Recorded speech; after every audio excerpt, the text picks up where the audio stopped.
Hello and welcome to an Odyssey raid guide. This raid guide will cover the first section of Khandaq, including the Waterkeepers and General Adnan.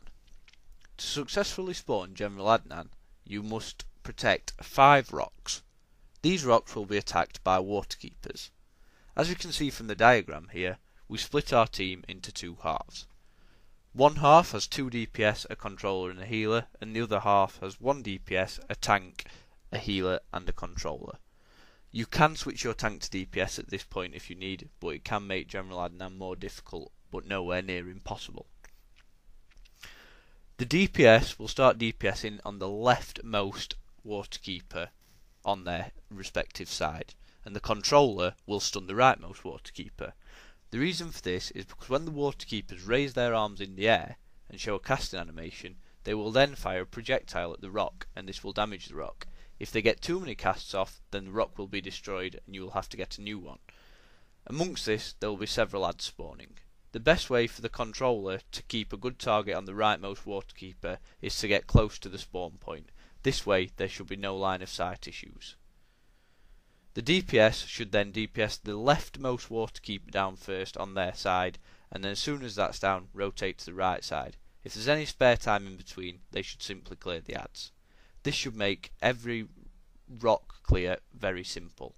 If you do fail, do not worry, just pick up another rock and try again. I will note now, in terms of splitting your DPS, if you are using a tank, you should put the higher DPS with the tank. This will balance the team more. The rocks will seem to get progressively difficult. This is because the damage is split onto many more adds and targeting is made increasingly difficult. As mentioned before, using simple tactics such as putting the controller in front of where the Waterkeeper spawns and having your DPS close to their leftmost Waterkeeper will allow targeting to become much more easy. When you reach the 5th and final Waterkeeper, it is much more open and the teams can help each other out a bit more. Still stick to your split teams on the left and right. But when you get your left and right Waterkeeper down on your own side, you should then help out the other side and try to clear adds. Using supercharges at this point can be very helpful. We'll now show you in the video this plan in action. As you can see, we first move in and clear the adds and immediately move right to the first area where we will protect the rock. At this point you should have already considered how you will split your team, and your team should be ready to move into position in their respective left and right sections. The tank can then go and pick up the rock, and if he stands on the top of the hut, he can watch for everyone to be in position. As soon as everyone is in position, the rock can go in. The first rock should be relatively simple, as there is minimal adds to clear.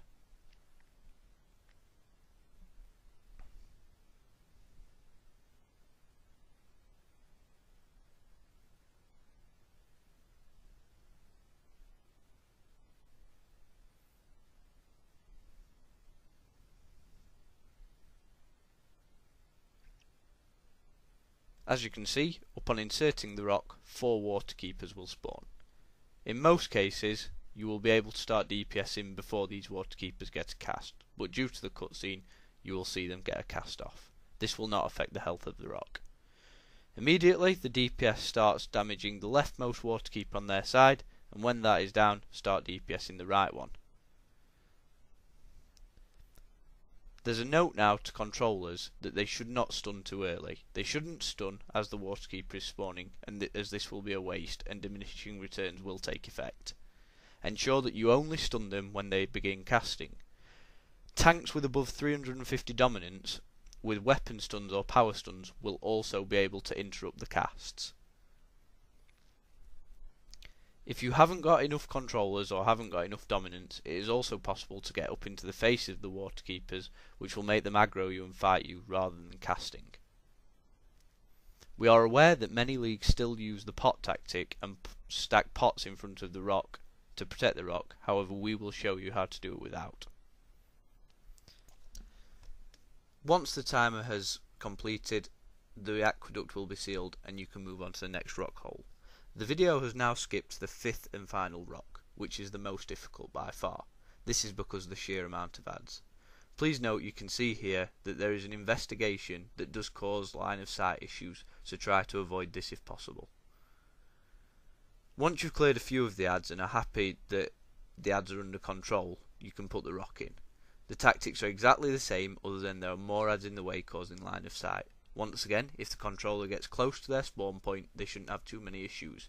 And as soon as your side's waterkeepers are down, you can either clear the ads or help out the other side if they are struggling. Using AoE supercharges can help at this point.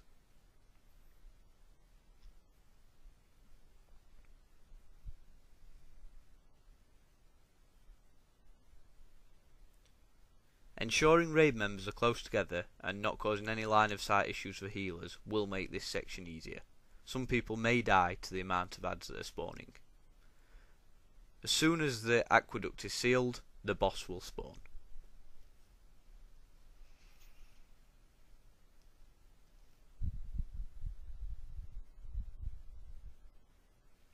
General Adnan is relatively simple. He does cast some abilities which can do significant damage. However, if people die to them, it is easy enough to run back from the zoning. As you can see, the tank should take aggro. The one thing to note here is the ledge behind General Adnan. He will do a large AoE knockback ability, so being positioned behind him near this ledge will cause members to be knocked into ads. This is not advisable, so people should keep to the right hand side of General Adnan and away from the left hand ledge. Throughout this fight, ads will spawn on the balcony above. This will be signified by General Adnan calling for reinforcements. When he calls for reinforcements, DPS should clear up the ads and then switch back to General Adnan. Mechanics to note on General Adnan are his grenade launcher.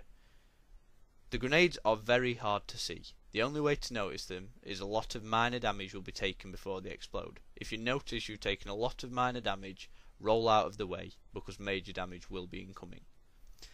He will then use several other mechanics, as mentioned earlier, including knockbacks, which will also cause damage. You can't really avoid these. The best thing to do when he begins stamping on the ground is to block and ensure that your back is not facing the ledge. Once again, if you do die, simply run back. I wouldn't worry too much about pickups in this phase.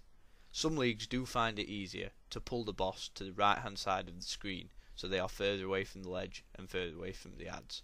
As soon as General Adnan is down, make sure that you clear up the ads, as some people will go straight to the loot window and then raid members will die as they are not paying attention to the 5 or 6 ads that can do heavy damage to the raid. Thank you for watching. This has been an Odyssey raid guide, and we look forward to seeing you in the future.